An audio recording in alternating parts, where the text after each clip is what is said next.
미국에 가면 아주 큰 증권 도시가 있는 뉴욕이 있습니다. 저도 그 뉴욕에 가본 적이 있습니다.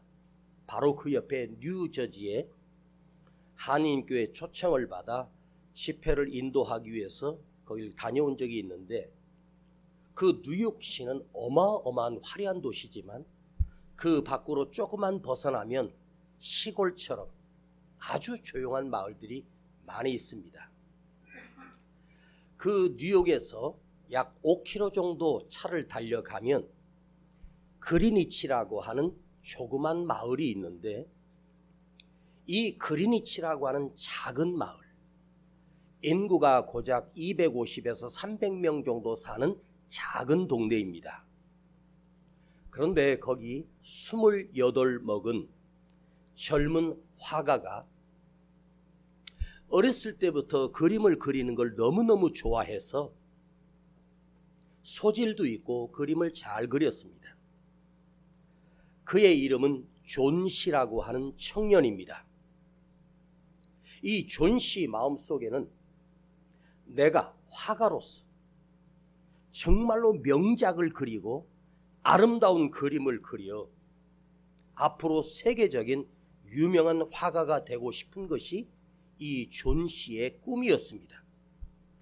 그런데 이 존 씨가 그만 그 무서운 폐병에 걸려 누워 아무것도 못하게 됩니다.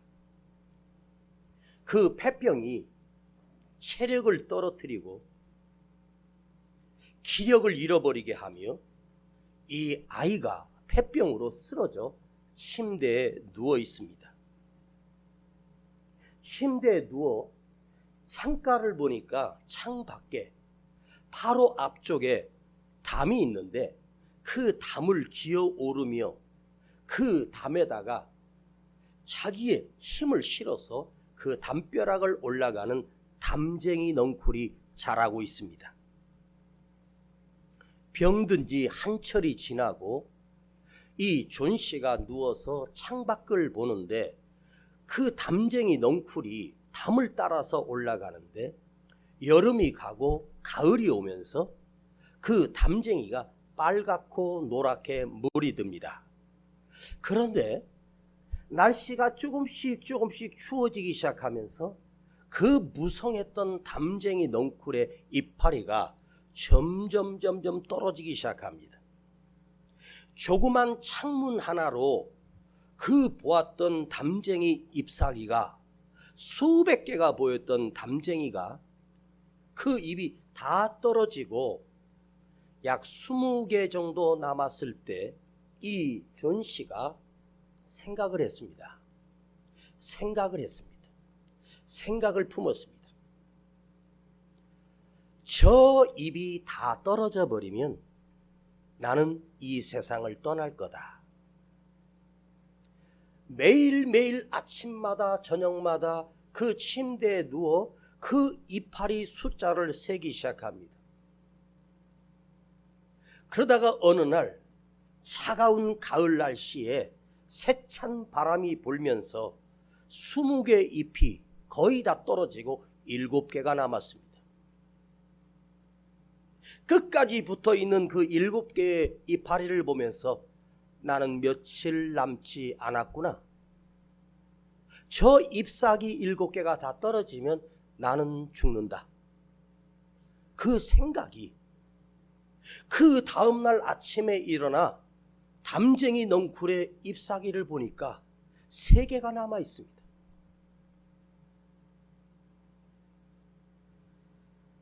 그런데 그 친구 수라고 하는 친구가 병문안을 와 이 존 씨가 수에게 이렇게 말했습니다. 친구야, 저 담쟁이 넝쿨이 지금 3개가 남았거든. 아마 나는 오늘 밤을 못 넘길지도 몰라. 저 담쟁이 잎이 다 떨어지는 날 나는 이 세상을 떠날 거야. 하룻밤 지나고 나니까 또 1개가 떨어지고 2개가 남았습니다. 그 이야기를 들은 그의 친구 수가 이런 말을 합니다. 네가 의지력만 있으면 폐병은 이겨낼 수 있어. 폐가 아픈 것이 아니라 네 정신이 병든 거야. 그러니 넌 살 수 있다고 생각해. 저 담쟁이 입은 언젠간 반드시 다 떨어질 거야. 그리고 이 수가 친구 존 씨를 위로해 주지만 존 씨 자체는 그 친구의 위로가 전혀 위로가 되지 않았습니다. 근데 어느 날 밤 폭풍이 쏟아지고 달랑 2개 남았던 그 잎사귀가 내일 아침이면 당연히 다 떨어지고 넝쿨만 남아있을 것이 틀림이 없습니다. 추운 바람이 부는 그날 밤 존 씨는 오늘 밤 저 2개의 잎사귀가 다 떨어질 거다. 그리고 나는 내일 죽을 거야. 이렇게 생각을 했습니다. 그런데 그 다음날 아침 눈을 뜨고 일어나 담쟁이 넝쿨을 보았는데 당연히 그 2 이파리가 다 떨어지고 없어져야 한다고 생각했는데 한 잎사귀가 떨어지지 않고 고스란히 붙어 있는 거예요. 그 다음 날도 그 잎사귀가 떨어지지 않고 그 담벼락에 붙어 있는 것이 신기합니다. 그런데 사실은 그 떨어지지 않는 잎사귀는 그 아래층에 사는 베어맨이라고 하는 늙은 화가 할아버지가 계셨는데 이 할아버지는 화가였지만 간판이나 영화 광고나 그저 단순한 그림을 그리며 늙어버렸습니다. 그의 나이 78세가 된 노인 화가가 그 수라고 하는 친구에게 그 이야기를 듣고 그날 저녁에 사다리를 타고 올라가 그 담쟁이 옆에다가 그 잎사귀를 그렸는데 감쪽같이 진짜 단풍잎처럼 잎사귀를 그 벽에다가 한 잎을 그려 놓았습니다. 그리고 그날 그 추위에 독감이 걸려 그 베어맨 할아버지가 돌아가시고 말았습니다. 오늘 밤이 지나면 나는 죽을 거야. 저 잎사귀가 다 떨어지면 나는 갈 거야. 나는 내일 아침 죽을 것이다. 그러나 아침이 와도 그 잎사귀는 끊임없이 붙어 있는 거예요. 신기한 일입니다. 한 달이 지나도 그 잎사귀는 떨어지지 않고 계속 버티고 있습니다. 그때 존 씨가 생각을 했어요. 생각을 했다고. 여러분, 생각을 좀 해봐요. 내 생각 하나가 바뀌면 인생이 달라져요. 사람은요, 자기 태어난 체력과 건강으로 살아가는 게 아니고 생각으로 살아가는 것이 우리의 존재입니다. 생각을 했어요. 아니, 저 마지막 잎새는 이 세찬 바람, 눈이 쌓이고 추운 겨울이 왔는데도 그 잎사귀가 견뎌내고 있고 떨어지지 않는 거예요. 존 씨가 생각을 했어. 저 잎사귀가 이 추운 바람을, 이 세찬 바람을 다 견디고 끝까지 붙어 있는 걸 보고 나는 왜 삶을 포기했지? 나는 왜 인생을 포기했지? 내가 저 잎사귀보다 못한가?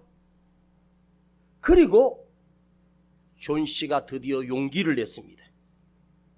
내가 저 잎사귀처럼 끈질기게 나도 붙어 있을 거야.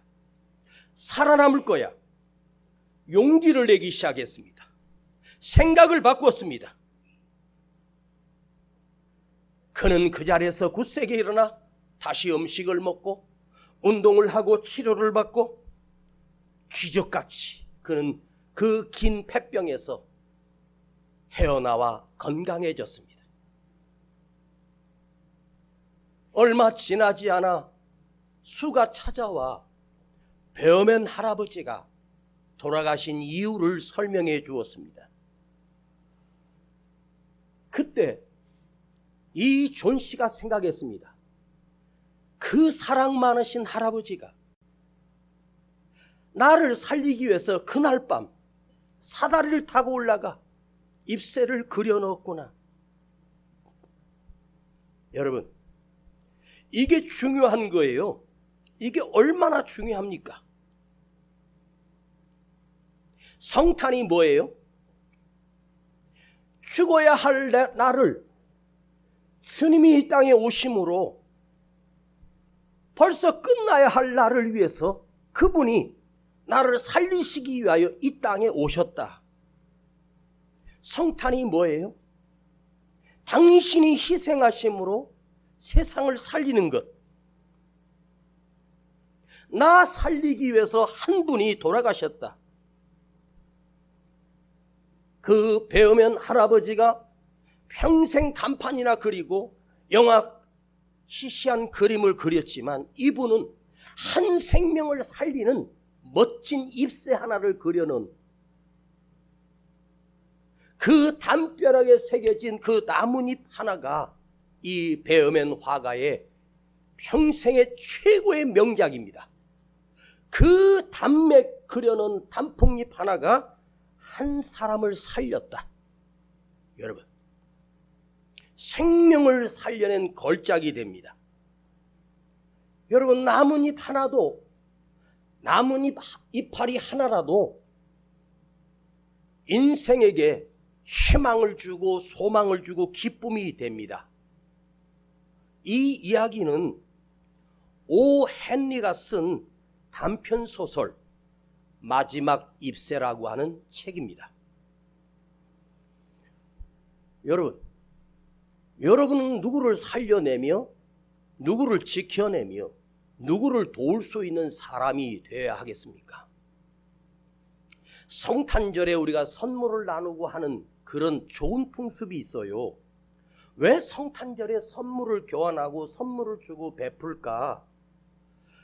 받을 수 없는 선물을 우리가 받았기 때문입니다. 성탄절은 엄청난 큰 선물을 받은 거예요. 성탄절이 뭐냐? 내 생명이라고 하는 이 귀중한 선물을 하나님으로부터 받은 날이 성탄절입니다.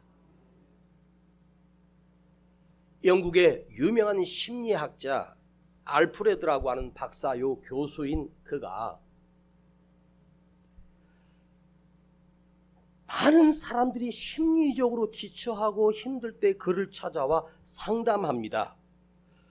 그 상처와 우울증과 조울증, 정신병을 이분을 만난 사람들은 100%는 아니지만 많은 사람들이 이분과 1시간만 대화하면 그 정신적인 질환과 우울증과 조울증들, 공황장애 이런 정신병들이 치료가 되는 거예요.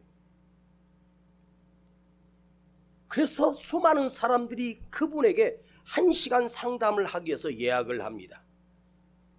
그런데 신기한 것은 이 알프레드 박사는 정신질환을 가지고 찾아온 사람들에게 처방을 해줄 때 약을 처방해 주는 게 아닙니다.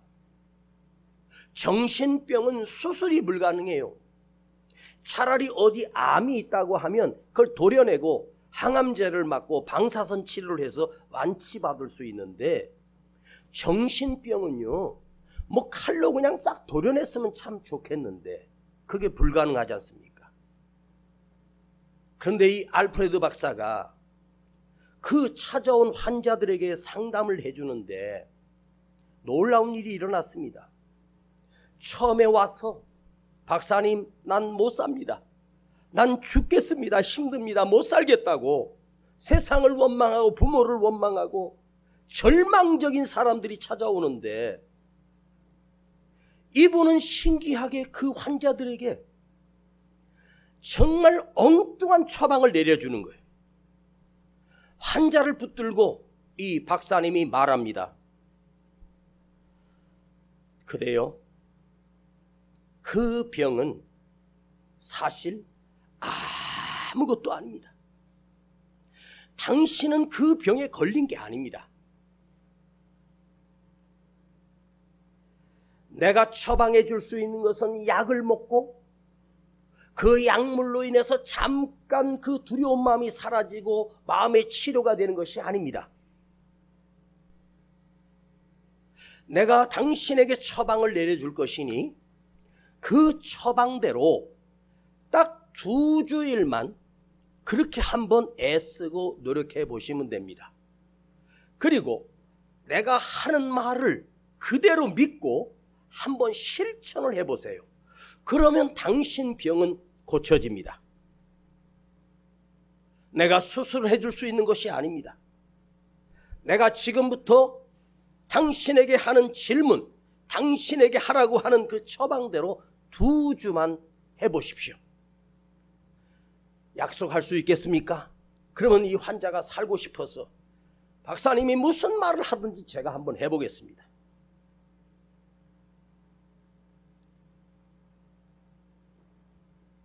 그 정신과 병, 정신적 질병 어떻게 치료하는지 신기합니다. 그리고 약속을 받은 사람만, 약속한 사람에게만 그 방법을 알려주었습니다. 더도 말고 딱 2주간 동안 15일 동안만 내가 해준 대로 한번 살아보십시오.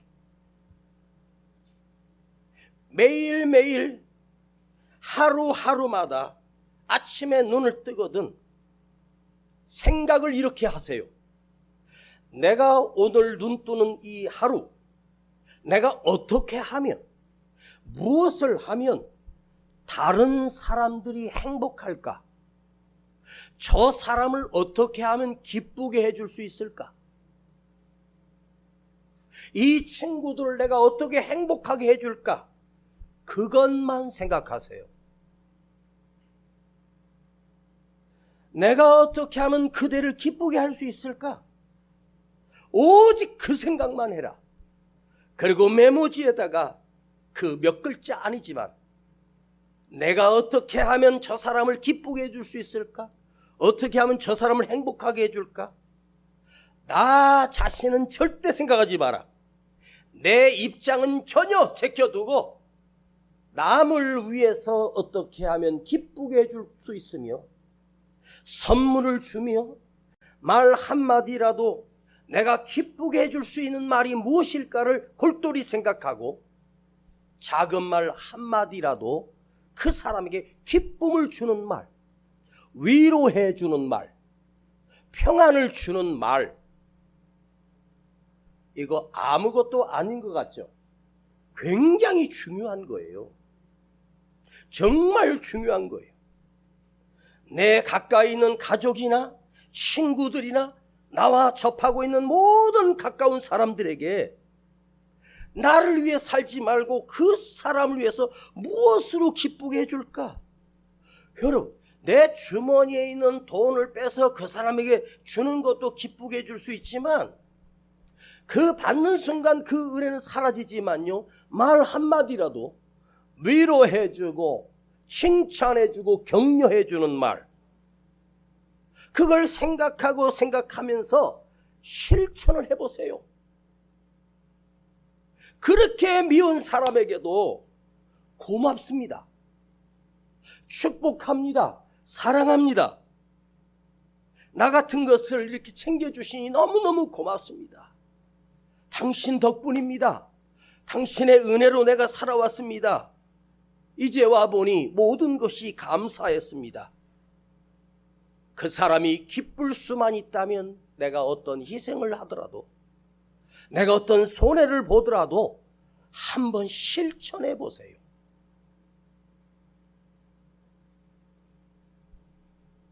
옆 사람에게 한번 이렇게 해볼래요? 그대가 있어서 행복합니다. 시작. 얼굴이라도 보면서 해. 좀 눈을 마주치면서. 옆에 없으면 좌우에라도 그대가 있어서 행복합니다. 시작.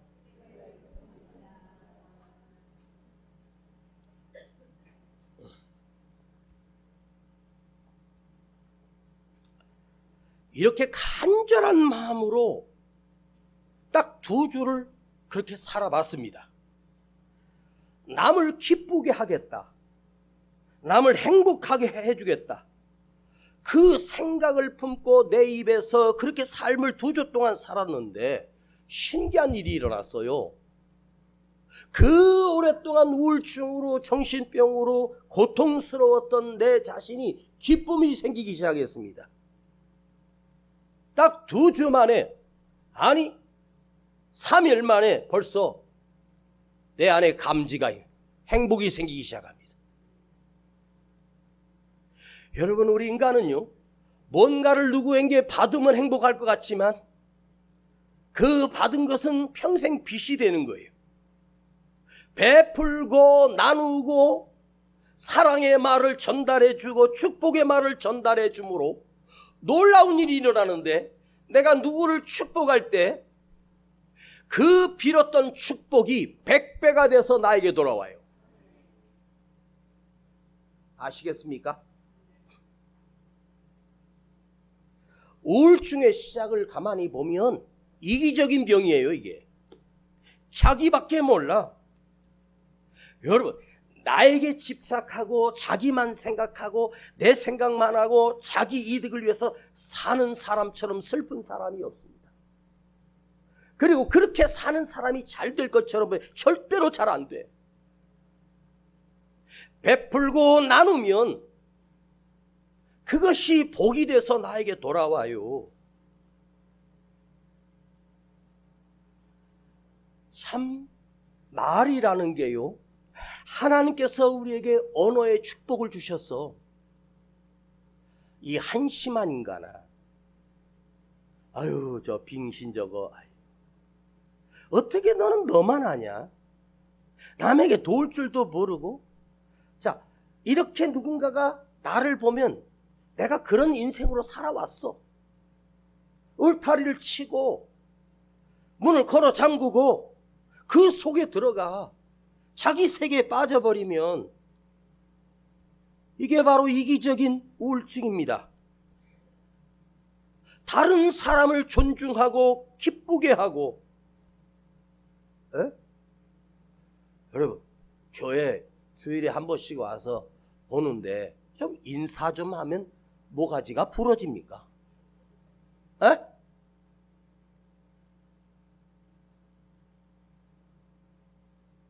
목사님을 봐도 인사 안 하는 사람 있어. 목사님을 길에서 만나면 그거 얼마나 축복입니까? 예수님 만난 것처럼 좋아해야 되는데, 누군가가 와서 어디 식당에 가서요, 아내하고 식사를 하고 있었는데 식사를 마치고 나가는데 그 주인 집사님이 밥값을 안 받아도 된다는 거예요. 아니, 받으세요 하고 내가 결제를 하려고 했더니 다른 분이 계산하고 가셨대요. 누가 계산했냐? 저 앞에 있던 분이 목사님이라고 그러니까 자기가 밥을 먹고 우리 식사한 식사비를 다 계산하고 갔대요. 나는 얼굴도 한 번도 본 적이 없는데, 그분하고 대화해 본 적도 없는데, 목사님이라 그러니까 식사비를 대신 계산하고 가셨어요. 제가 한 3일을 그분을 얼굴도 모르고 이름도 몰라. 그런데 저는 3일 동안 그분을 위해서 축복 기도해 줬어요. 내가 확인할 길은 없지만 아마 그분이 그날 식사 대접으로 해서 저희 식사비가 한 2, 3만 원 됐을까 한다면 아마 하나님이 2, 3만 원만 갚아줬을까? 남을 행복하게 해주고 다른 사람을 격려해 주겠다라고 하는 마음을 내 안에 품는 순간, 생각만 해도요, 내 영혼이 맑아져요.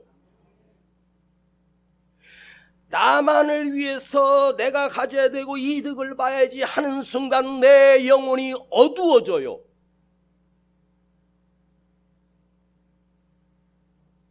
여러분과 수십 년을 함께 목회하며 설교 준비할 때마다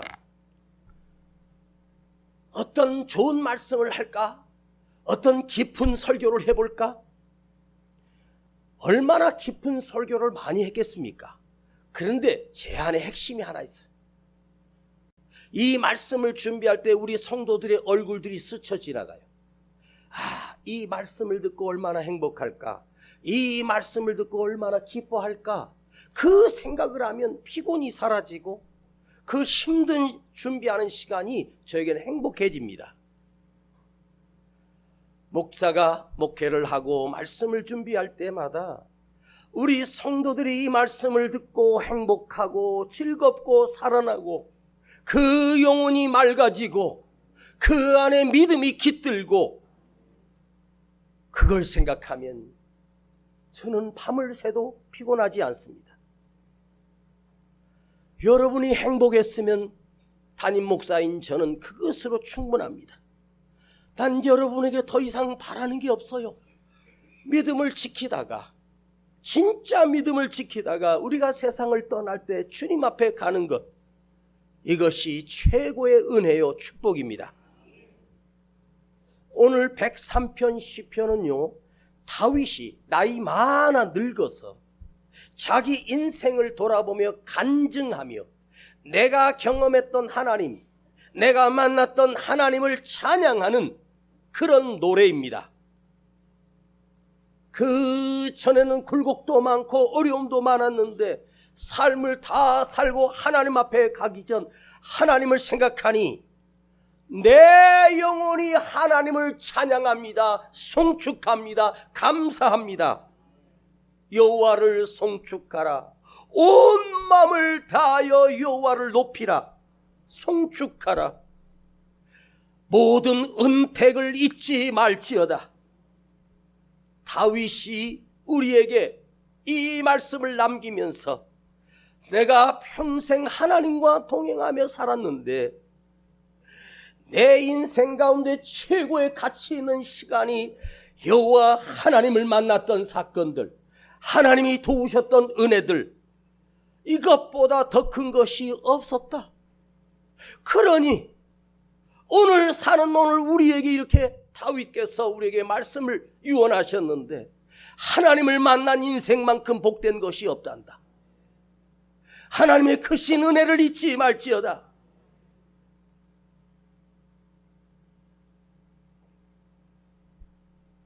하나님의 은택, 은총, 하나님의 축복, 이걸 누구보다도 더 많이 누렸던 다윗.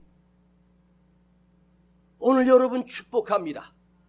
여러분의 삶 속에 이 세상 그 누구보다도 나는 하나님의 은혜를 입은 사람, 하나님의 은택을 입은 사람, 하나님의 축복을 받은 사람,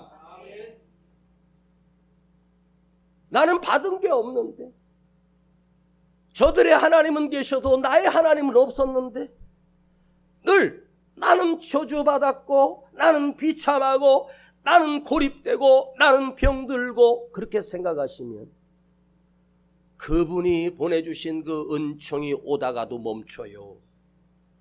네? 여러분, 최소한 하루에 7번은 감사를 할 줄 알아야 돼요.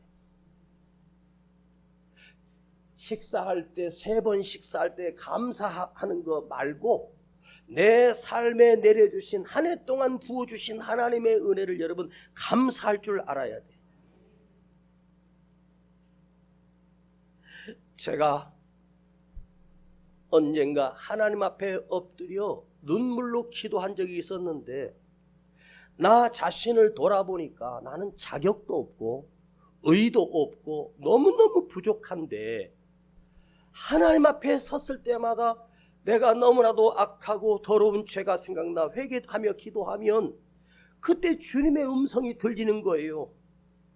은세야, 그때도 내가 너를 사랑했다. 지금도 내가 너를 사랑한다. 내가 너를 참았느니라. 그래도 나는 너를 사랑하느니라. 잘못했는데요. 그런데 주님의 음성이 들려요. 내가 너를 사랑한다. 내가 너를 사랑한다. 근데 회개의 기도가 어느 순간 나도 모르게 감사의 기도로 바뀌기 시작합니다. 주님 감사합니다. 모두가 은혜입니다. 감사로 바뀌기 시작해요. 우리 죄를 하나씩 따지자면 엄청난 죄인 아닙니까? 여러분, 이 세상을 떠날 때 하나님 앞에 감사의 기도를 드리고 떠나는 인생이야말로 최고의 축복 아니겠습니까? 모든 은택을 잊지 말지어다. 자, 여기 은혜라고 하는 은혜는요, 은혜 은자에다가 못택입니다. 택이 뭐냐면 연못할 때 못택입니다. 내가 받은 은혜가 그 큰 물들이 갇혀있는 연못보다 더 많다. 이게 은택입니다. 사람마다 자기 연못이 있어요. 그릇이 있어요. 그 아름다운 연못 속에 하나님이 풍성하게 내려주신 은혜가 이 연못보다 더 커져버려. 그것이 은택이야. 택함 받은 택이 아닙니다. 못택이에요. 못택. 연못. 여러분의 은혜의 연못이 텅텅 비어 있습니까? 아름다운 물로 수많은 물고기들이 사는 그 은혜의 연못이 차고 넘쳐. 은혜도요, 내가 받은 은혜의 크기를 내가 넓히는 거예요. 나는 너무너무 많은 은혜를 입었다. 그렇게 생각하면 생각할수록 여러분의 연못이 커집니다. 그 큰 연못에 하나님의 은혜가 가득하고 충만하다. 할렐루야.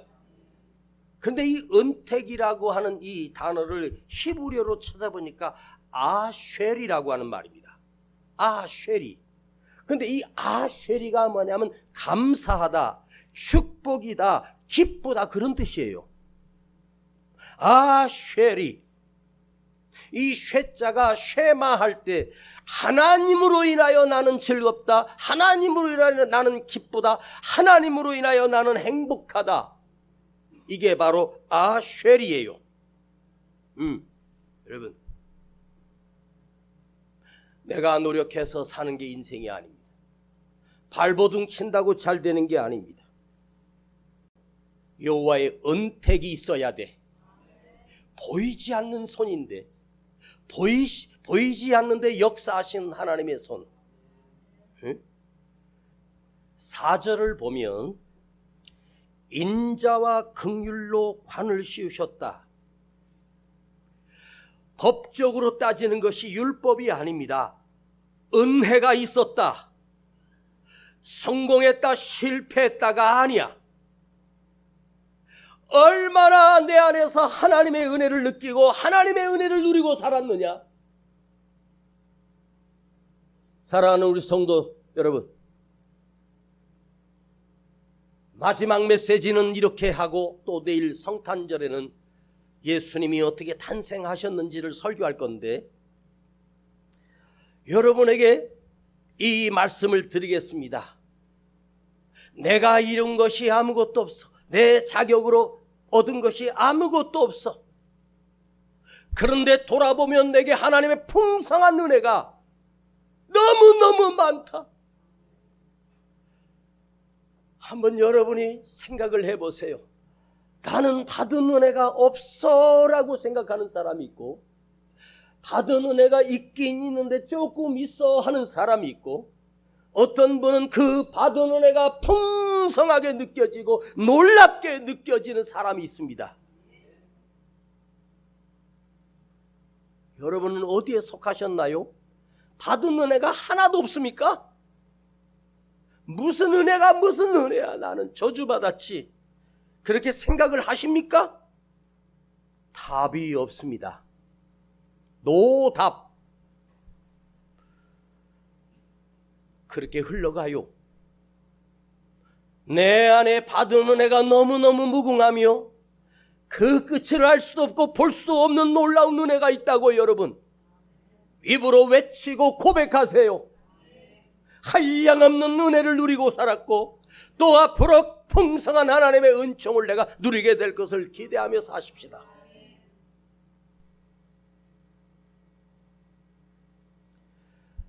내 안에 크신 하나님이 계시고 내 안에 역사하시는 하나님이 계시며 나를 도우시는 하나님이 계심을 믿으세요. 그 우리 아버지 하나님은 우리에게 베푸신 은혜는 똑같이 주시는 것이 아니라 내가 큰 연못을 가꾸고 이 큰 은혜를 받았고 큰 은혜를 누렸다고 입으로 외치세요. 나보다 더 큰 은혜 받은 사람은 없다. 나보다 더 큰 복을 받은 사람은 없다. 그렇게 고백하고 외치세요. 그 안에 하나님의 은혜가 더 풍성하게 채워줄 것을 믿습니다. 아버지, 오늘도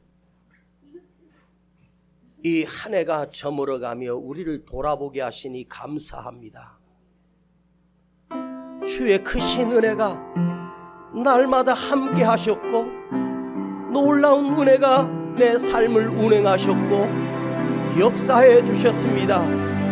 이길 수 없는 위기를 이기게 하시고 건널 수 없는 강을 건너게 하셨고 질병을 견뎌냈고 이겨냈고 여기까지 왔습니다.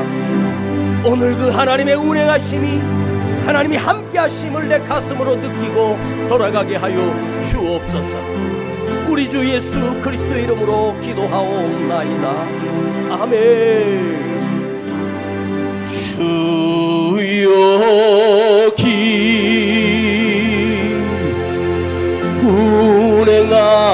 운행하시네. 나 감사해, 나 감사해. 주여 기 내 삶 속에 역사하시네. 나 감사해, 나 감사해.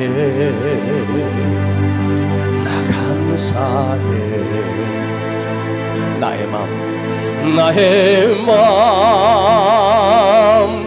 만져주시네. 나 감사해, 나 감사해. 우리 맘 치료하시네. 나 감사해, 나 감사해. 나의 삶 변화시키네. 나 감사해, 나 감사해. 간절하게 불러요. 우리 맘 고치시는 주, 나 감사해, 나 감사해.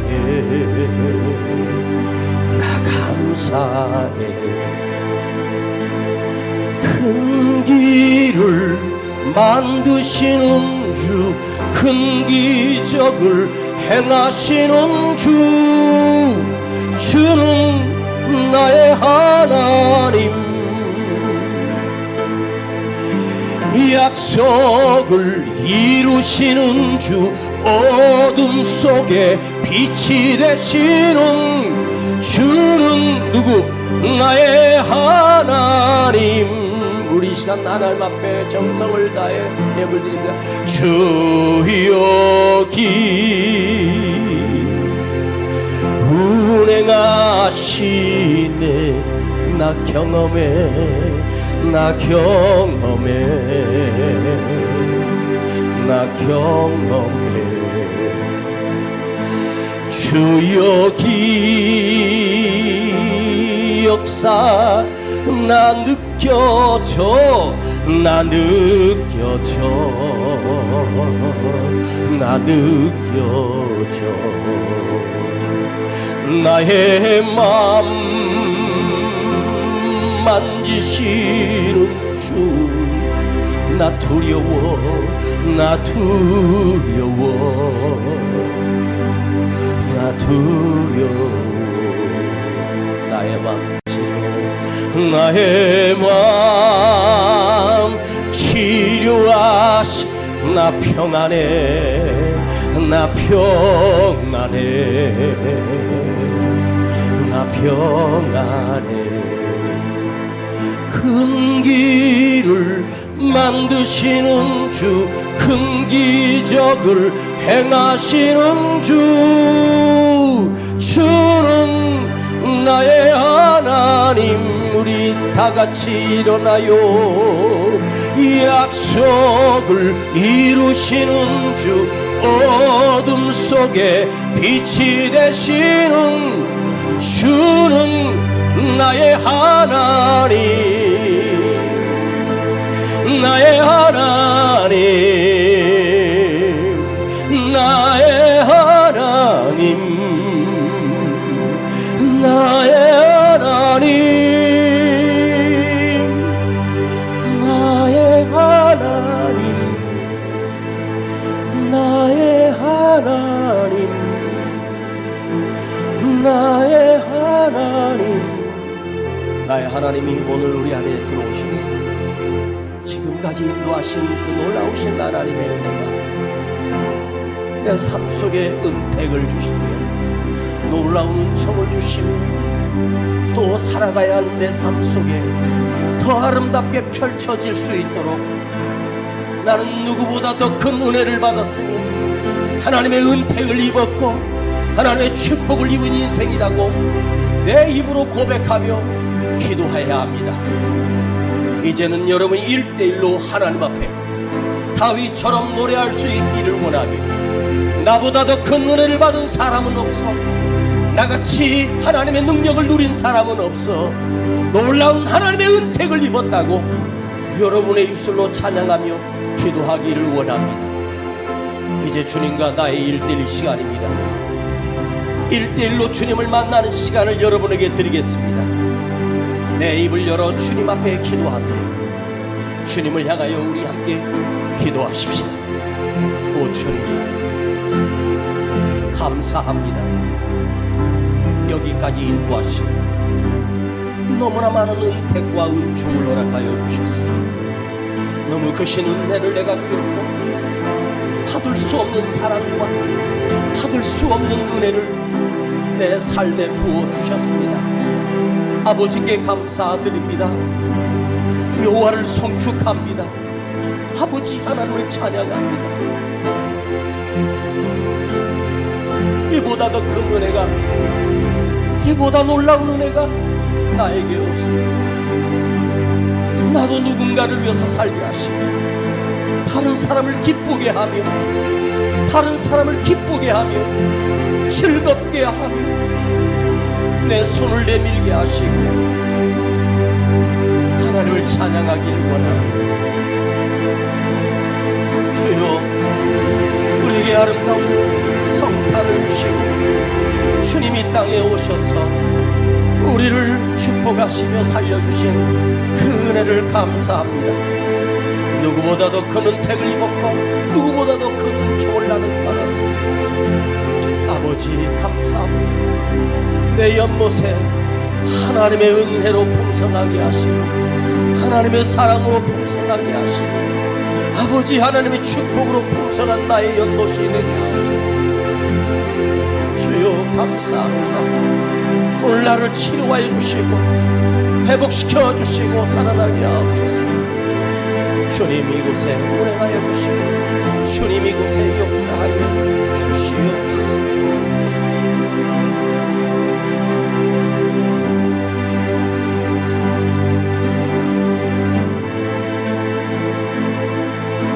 우리 마음 만지시는 주,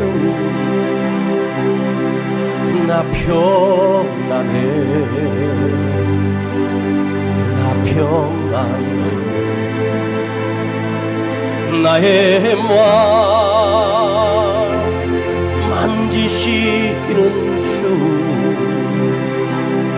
나 평안해, 나 평안해.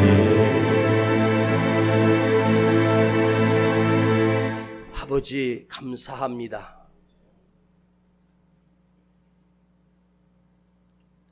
모든 은택이 하나님의 우리에게 주시는 그 축복의 통로가 막히지 않게 하시고 열려지기를 원합니다. 오늘 저들을 축복하시고 그 속에 하나님의 은총을 받아들이며 아버지 하나님이 주셔야만 내가 살 수 있음을 깨닫게 하시고 믿어지게 하여 주시옵소서. 여기에 우리의 정성과 마음을 담아 주님께 드립니다. 틀어진 가정과 손길을 기억하시옵소서. 저들의 손을 축복하시고 저들의 가정을 축복하시고 저들의 삶의 주의 은택이 충만할지어다. 이제는 우리 구주 예수 그리스도의 은혜와 아버지 하나님의 놀라우신 사랑하심과 성령님의 감화감동 충만 내재 교통하심이 오늘 모든 은택을 기억하며 돌아가는 우리 모든 성도들 그 머리 위에 가정 위에 이제로부터 영원토록 함께 계실지어다. 아멘.